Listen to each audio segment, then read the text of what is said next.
दोस्तों पूरी वीडियो जरूर देखिएगा। पूरी वीडियो कराएगी आपको ट्रेड टेस्ट के इंटरव्यू में पास। हेलो दोस्तों, नमस्कार। कैसे हैं आप सब? आशा करता हूँ आप लोग बहुत अच्छे होंगे। ये मैंने कुछ क्वेश्चंस की लिस्ट है आपके पहले दिन के ट्रेड टेस्ट की जानकारी के लिए मैंने कुछ क्वेश्चंस निकाले हैं। क्वेश्चंस की जानकारी इस तरीके से है, मैं आपको बता देना चाहता हूँ। सबसे पहले आपको गाड़ी का एक वॉक अराउंड लगाना है। वॉक अराउंड से मतलब है कि जैसे गाड़ी के चारों तरफ से आपको गाड़ी देखनी है कि गाड़ी के पीछे कुछ है तो नहीं, और गाड़ी के पीछे कोई गाड़ी तो नहीं है, गाड़ी के पीछे कोई आदमी तो नहीं है, गाड़ी के साइड में कुछ ऐसी चीज़ तो नहीं है जिससे दुर्घटना हो सके। वॉक अराउंड का मतलब ये होता है गाड़ी का डाला जिसे बॉडी कहते हैं वो खुला तो नहीं, गाड़ी की जो बॉडी है वो गाड़ी के चेचिस से कितनी बाहर है, गाड़ी के अंदर से बाहर से नीचे से गाड़ी को चेक करना है। गाड़ी का बाहर से कितना, कोई हिस्सा टूटा तो नहीं है, कोई ऐसी जगह पेंट तो नहीं है जो छूट रहा हो, कोई प्रॉपर चीज़ें जो हैं जैसे फॉर एग्जांपल इंडिकेटर हो गई, हेडलाइट हो गई, फ्रंट विंडशील्ड हो गई, आपका साइड के मिरर्स हो गए, और आपकी बैक लाइट हो गई, पीछे का डाला हो गया। और आपको डाले को डाला ही बोलना है, ऐसे नहीं, आपको कोई ऐसी टेक्निकल भाषा नहीं बोलनी जो उसे ऐसा लगे कि आप पढ़ लिख के आए हो। उसे आपको ऐसे ही दिखाना है कि आप एक प्रॉपर ड्राइवर हो, ठीक है ना। इससे आपको कोई दिक्कत नहीं आएगी। मैं आपको बता रहा हूँ, ये जितने भी कोचिंग वाले हैं ये आपको कहेंगे कि ये बोलो ये बोलो ये बोलो, आपको कुछ नहीं बोलना, आपको यही बातें बोलनी है जिससे आप प्रॉपर एक ड्राइवर का एक लुक आए, अंदर से लुक आना चाहिए ड्राइवर का कि हाँ जी मैं ड्राइवर हूँ, मैं बहुत पुराना ड्राइवर हूँ। आप समझ नहीं रहे हो, कुछ चीज़ों का नाम इसी तरीके से लिया जाता है जो सामने वाले को लगे कि आप ड्राइवर हो, ठीक है। उसके बाद गाड़ी के नीचे से देखना है, गाड़ी को नीचे से बस आपको इतना ध्यान रखना है कि कोई लीकेज तो नहीं है गाड़ी में लीकेज नहीं होनी चाहिए कहीं से भी। जैसे डिफरेंशियल का ऑयल होता है, और आपका इंजन ऑयल होता है, या कूलेंट होता है, या ब्रेक ऑयल होता है, या फिर क्लच ऑयल होता है, जो भी ऑयल हो किसी तरीके की लीकेज नहीं होनी चाहिए, ठीक है। ये आपका हो गया गाड़ी के वॉक अराउंड, नीचे से, बाहर से और अंदर से, ठीक है। ये आपका हो गया पहली चीज़। दूसरी चीज़ हो गई आपकी फ्यूल गेज। फ्यूल गेज के संबंध में मैं आपको ये बताना चाहता हूँ, फ्यूल गेज का आपको विशेष ध्यान रखना है, क्योंकि फ्यूल गेज और डीप स्टिक ये दो नाम ऐसे हैं जिसमें आप सबसे ज़्यादा कंफ्यूज होंगे। डीप स्टिक को आप फ्यूल गेज मत कह देना, और फ्यूल गेज को डीप स्टिक मत कह देना। फ्यूल गेज का मतलब आप समझ लो, फ्यूल गेज वो चीज़ है जहाँ पर आपको ये दिखाता है कि आपका जो ऑयल का लेवल है वो कितना है, और डीप स्टिक ये बताती है इंजन के अंदर जो ऑयल पड़ा हुआ है उसका लेवल कितना है, ठीक है। ये हो गई दूसरी चीज। तीसरी चीज है आपकी कैमल लाइट और फ्रंट विंडशील्ड। फ्रंट विंडशील्ड है, अगर आपको बोलना नहीं आ रहा तो आप उनसे कह सकते हैं कि इसे जी सामने वाला शीशा कहते हैं, सामने वाला शीशा। फॉर एग्जांपल के लिए वो ये भी पूछ सकता है कि ये शीशा कितने का आएगा। ये सारे रेट मैं आपको आगे बता दूंगा, क्योंकि एक ड्राइवर को थोड़ा बहुत पता रहना चाहिए कि जी ये शीशा इतने का होता है या इतने की ये चीज़ आती है। क्योंकि आइडिया ये होता है, कभी कभी कोई ड्राइवर कहीं फंस जाता है तो उसे ये तो मालूम होना चाहिए ना कि किस खर्चे में उसकी गाड़ी ठीक हो सकती है। कहीं पता लगा उसे कुछ पता ही नहीं है, बस जी गाड़ी चलानी आती है हमें, तो ऐसा नहीं होना चाहिए, ठीक है। आपकी फोर्थ चीज़ हो गई हैंड ब्रेक। हैंड ब्रेक सब में अलग होते हैं, गाड़ियों में जगह अलग अलग होती है, और हैंड ब्रेक का विशेष ध्यान देना है आपको। हैंड ब्रेक एक ऐसी चीज़ है जो आपको फेल भी करा सकती है, आपको पास भी करा सकती है। पता लगा आपने गाड़ी चला दी, हैंड ब्रेक नहीं लगाया, उसके बाद पता लगा आपने गाड़ी चला दी, आप हैंड ब्रेक हटाना भूल गए, दोनों कंडीशनों में फेल हो आप, तो आपको ध्यान रखना है। हैंड ब्रेक एक बहुत सेंसिटिव चीज़ है, उसका आपको विशेष ध्यान रखना है। हैंड ब्रेक देख लेना, आप कहीं से किसी गाड़ी के वाले के पास चले जाना, कोई भी गाड़ी वाला हो, तो XYZ रोड पे कोई भी गाड़ी वाला चल रहा हो, आपके घर के आसपास कहीं भी कोई खड़ा हो, उस गाड़ी वाले को कह देना भैया मुझे ये बता दो इसमें हैंड ब्रेक कैसा होता है, कैसे हटता है, कैसा लगता है।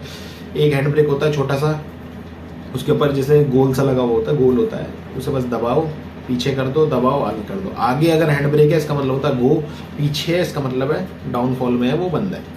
आपको बस इतनी चीज़ें ध्यान रखनी है हैंड ब्रेक के बारे में, ज़्यादा इसके डीप में नहीं जाना। कार के हैंड ब्रेक वैसे होते हैं, दबा के नीचे करने वाले, दबा के ऊपर करने वाले। वो कहेगा हैंड ब्रेक दबा के ऊपर करते हैं या बिना दबाए, तो आप कह सकते हैं कि जी दबा के भी कर सकते हैं हम, हैंड ब्रेक खींच सकते हैं और बिना दबाए भी खींच सकते हैं। किसमें?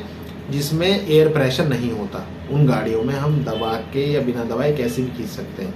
लेकिन एयर प्रेशर वाली गाड़ियों में हैंड ब्रेक हमेशा एयर प्रेशर का लॉक दबाकर ही लगाया जाता है और दबाकर ही हटाया जाता है।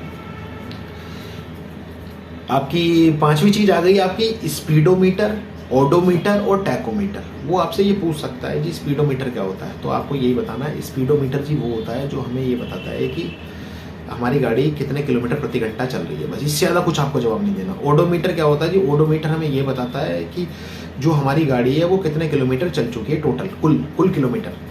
और टैकोमीटर ये बताता है कि गाड़ी की जो चाल है वो कितनी है, यानी टॉर्क एक तरीके से, बस यही मान लो चाल को बताता है बस। वो कहेगा सॉरी, चाल का इन द सेंस मेरा कि कितने आरपीएम, रिवोल्यूशन पर मिनट कितना है उसका। यानी आपको ये नहीं बोलना कि रिवोल्यूशन पर मिनट, आपको कुछ नहीं बोलना उससे, आपको बस ये बोलना है कि ये जी एक आरपीएम, 2 आरपीएम, 3 आरपीएम, 4 आरपीएम, ऐसे जवाब देना है आपको। वो आपसे ये भी नहीं पूछेंगे कितना आरपीएम आपकी गाड़ी चलती है, नहीं चलती, क्या होता है, लेकिन आपको बस ये ध्यान रखना है नॉर्मल आरपीएम आपका 1 रहता है हमेशा। गाड़ी स्टार्ट होएगी तो 1 आरपीएम आपका रहेगा। 1 का मतलब है 1000, 1 का मतलब होता है 1000, 2 का मतलब है 2000, 3 का मतलब है 3000, 4 का मतलब 4000। यानी आपकी जो क्रैंकशाफ्ट होती है वो जो घूमती है उस हिसाब से होता है इसका, इसलिए इसे टैकोमीटर का संबंध जो होता है क्रैंकशाफ्ट से होता है सीधा, आप ये समझ लो।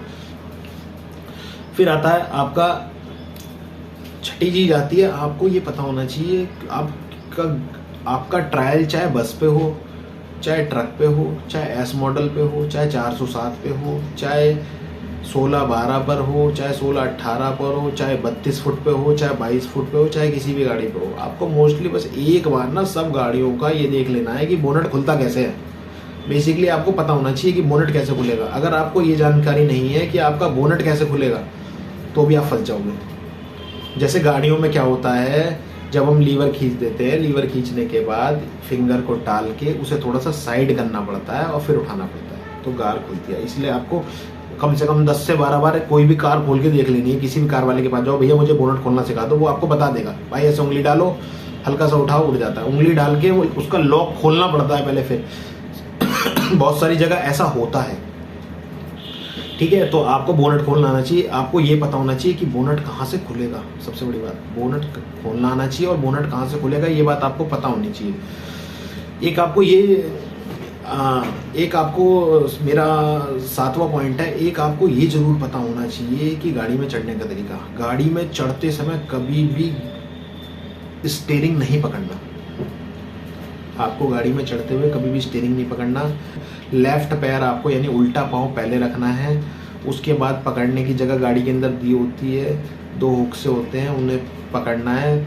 लेफ्ट पैर रखना है तो सीधे हाथ से पकड़ना है और सीधे हाथ से पकड़ के चढ़ जाना है, फिर दोनों हाथों से पकड़ के, और हमेशा लेफ्ट पैर से ही अंदर घुसना है। ये होता है आपका चढ़ने का तरीका। एक आपको ये पता होना चाहिए, ये गाड़ी में एक मेन चीज़ होती है जिसे कहते हैं अल्टरनेटर। अल्टरनेटर के बारे में आपको जानकारी होनी चाहिए। अगर अल्टरनेटर के बारे में आपको जानकारी नहीं हो तो किसी भी यूट्यूबर जिसने अल्टरनेटर की वीडियो बनाई हो, अल्टरनेटर की एक वीडियो ज़रूर देख लेना। अल्टरनेटर से आपसे बस ये सवाल करेगा कि जो आपकी बैटरी होती है, बैटरी आप चार्ज किस तरीके से करते हो, तो आपको जवाब ये देना है कि बैटरी हमारी अल्टरनेटर से चार्ज होती है। इससे ज़्यादा आपको उसे कुछ नहीं बताना। और एक उस्ताद खड़ा ही होगा, वो तुरंत आपको नंबर देता रहेगा आपके क्वेश्चन के आधार पर, क्योंकि वो यही होता है, यही तरीका होता है। उस्ताद भी छोटा मोटा नहीं होगा, रिटायरमेंट के करीब जो आदमी होगा वही उस्ताद होगा उस टाइम।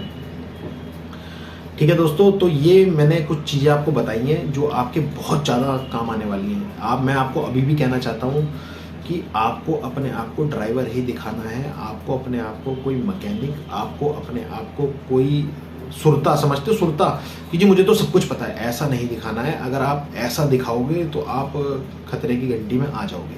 बिकॉज उन्हें ड्राइवर चाहिए।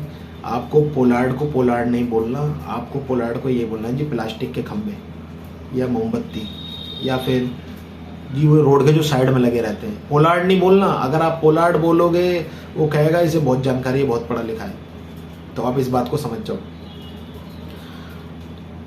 वो इन चीज़ों को नोटिस करेंगे। फिजिकल में भी ऐसा हुआ है, कई लोगों को उठा उठा के पूछा गया है। मेरा भाई मुझे बता रहा था कि भैया कितने दिन हो गए गाड़ी चलाते हुए, कौन सी गाड़ी चलाई है आज तक, तो वो कह रहा है जी अभी तो सीखूंगा। दोस्तों, आपको अपने आप को एक एक्सपर्ट ड्राइवर दिखाना है, एक एक्सपर्ट ड्राइवर। कोई मैकेनिक नहीं दिखाना, कोई पढ़ा लिखा आदमी नहीं दिखाना। ड्राइवर की तरह अगर आप बर्ताव करोगे तो ही आपको ड्राइवर माना जाएगा। आपको बर्ताव ऐसे ही करना है। कोई नाम अगर आपको ना याद आ रहा हो तो बोलना ही नहीं है, लेकिन गलत जवाब नहीं देना। समझ रहे हैं आप? किसी इस बात को आपको हमेशा ध्यान रखना, अगर आपको जवाब नहीं पता तो एक्सक्यूज हो जाएगा, लेकिन अगर आपने गलत जवाब दे दिया तो आप डिस्क्वालीफाई हो जाओगे। इसीलिए इन चीज़ों का विशेष ध्यान रखना है। आपका भाई ऐसे ही आपके लिए पर डे नए नए टॉपिक्स पे वीडियो लाता रहेगा। मेरी वीडियो को लाइक कर दीजिए प्लीज़, चैनल को सब्सक्राइब कर दीजिए और बेल आइकन दबा दीजिएगा, इससे मोटिवेशन मिलता है। आप लोग कमेंट करिए, मैं आपको हर कमेंट का जवाब देता हूँ, आप लोगों को पता ही है। बाकी मेरा जो भाई है वो अभी हेडक्वार्टर में ड्यूटी है, तो मैं उससे बाकी पता करके आपको बताऊंगा ज़रूर कि कहाँ क्या चल रहा है। अपने भाई के सब्सक्राइबर्स बढ़वा दो थोड़े से, क्योंकि सब्सक्राइबर्स नहीं है भाई बिल्कुल भी, तो वीडियो लोग देखते ही नहीं है। लड़के पसंद कैसे करेंगे फिर टॉपिक्स को? इस वीडियो को इतने लोगों के पास तो पहुँचाओ कि कम से कम आपका और आपके भाई का भला हो जाए। बस किसी जो आपका खास दोस्त हो उस तक पहुँचा दो, बस सब तक वीडियो को मत पहुँचाओ। अगर आपको लगता है कि सब दिक्कत, और रही मेरिट की बात, मेरिट बहुत अच्छी जाएगी। जिस भी आदमी को ड्राइविंग स्कूल पर विश्वास है, जिस भी आदमी को ड्राइविंग स्कूल पर विश्वास है भैया, उसकी लंका लगने वाली है। ड्राइविंग स्कूल वाले, मैं अभी बता देता हूँ कैलकुलेशन आपको। ये कैलकुलेटर मेरे सामने रखा हुआ है। अगर 200 बच्चे भी किसी ड्राइविंग स्कूल पे जा रहे हैं और 15,000 रुपये फीस है, तो भाई साहब 30 लाख रुपए कमा लिए उसने आपसे। 20 से 25 लाख रुपए आपसे कमा के, आपकी मेहनत के, आपके माँ बाप के पैसे से कमाया हुआ जो पैसा है आपके माँ बाप के मेहनत का, उसे वो लुटा रहे हैं। और एक चीज़ और, जिस दिन ये ट्रेड टेस्ट हो जाए ना, आप देख लेना, एक भी आदमी नहीं मिलेगा आपको। फ़ोन करते रह जाओगे गाली बकने के लिए, लेकिन एक भी आदमी नहीं मिलेगा अगर आप फेल हो गए। ड्राइविंग की तैयारी अपने निकटतम जहाँ भी आपको लगे, ट्रक वाला उसे दोस्त बना ले, भाई बना ले, उसके हाथ पैर जोड़ ले, 1 महीना उसके साथ चले जाएं, गाड़ी आगे पीछे करें, आप सीख जाएंगे, थोड़ा बहुत आ जाएगा। ऑप्टिकल वही आदमी बना पाएगा जो रेगुलर गाड़ी चलाता है। आप 20 किलोमीटर रोज गाड़ी चलाने लगो, कोई ऑप्टिकल में दिक्कत नहीं आएगी आपको। अब आप गाड़ी आपको ऑप्टिकल चलाने के लिए मिलेगी तो रोड पे आप गाड़ी चला लोगे? नहीं चला सकते, यही बात है बस। और एक चीज़ और इसमें मैं आपको बता देता हूँ, ये चीज़ आपको कोई भी नहीं बताएगा। पहली टक्कर अगर आपसे लग गई तो आपको वार्निंग दी जाएगी, दूसरी टक्कर लग गई सस्पेंशन मिलेगा, और तीसरी टक्कर पे टर्मिनेट हो जाओगे आप। ये बात किसी ने नहीं बताई होगी अभी आपको ये बात। गाड़ी है ये, इससे किसी की मौत हो सकती है, इसलिए आपका सतर्क रहना बहुत ज़रूरी है। अपना ख्याल रखें, अपने परिवार का ख्याल रखें। अगर आप तैयारी कर रहे हैं तो करते रहें, लेकिन अपना फिजूल पैसा बर्बाद ना करें किसी ड्राइविंग स्कूल